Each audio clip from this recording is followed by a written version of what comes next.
Note, this is not a comedy skit. People in this video are not subject to mockery or caricature. Be warned. I'm called the Deputy Jesus, and this is moment of unquestionable truth. So my question this morning is this.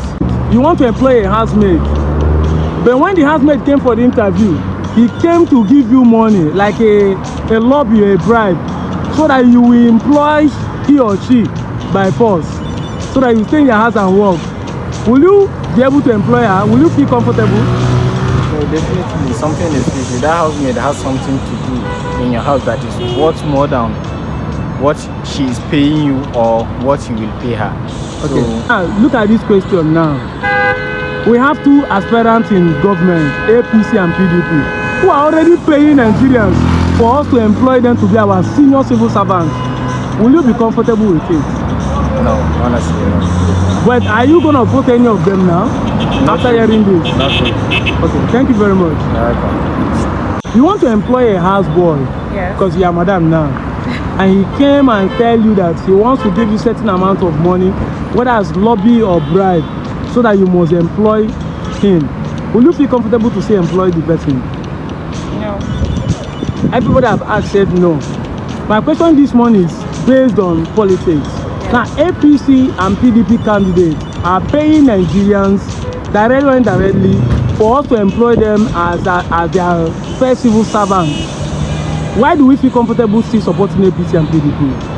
The truth is that majority of us don't feel comfortable with it anymore. I mean, I know the youths are mobilizing each other to support Peter Obi because it gives us another option aside from the regular APC and PDP. And honestly speaking, for me, he's a breath of fresh air. You know, he's a different option, a different choice aside from the regular old men in APC and PDP. I don't know if they're not tired. By now, they're supposed to be in their houses. And still, they're coming back. Despite all the billions of naira that they have, they're still coming back, you know, because it's that lust for power. And it's quite sad when you see the delegates from both APC and PDP supporting, you know, things that represent the past instead of looking to the future. Personally, I don't think any right-thinking Nigerian, any Nigerian that has gone through the past 8 years, you know, and seen everything that we've suffered, I don't think any reasonable, normal-thinking Nigerian will vote for the same set of people again. Hell no. Number one, I won't be comfortable. Secondly, if she really have that kind of money to pay me to work, she will have been looking for a job. So for me, for that, I'll fire her. Now listen to the real story behind this thing. APC PDP candidates are paying Nigerians to employ them as senior citizen servants. Will you be comfortable to employ them? That is the failure of Nigeria. Nigeria has been in this bondage for a very long time, and we the youth, we are trying. Just as the leader don't really want to understand us. And just for that, so I'm not thinking it's proper for me to vote in them because of their money. Okay.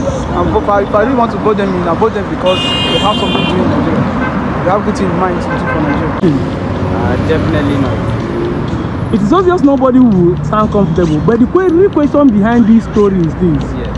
APC and PDP candidates are paying Nigerians to employ them for their service. Why do we feel comfortable to still vote them? Me, I don't know. Personally, I do not feel comfortable about that. So who are you going to still vote them if you don't feel comfortable? Well, when it comes down to the fact of who we have on ground.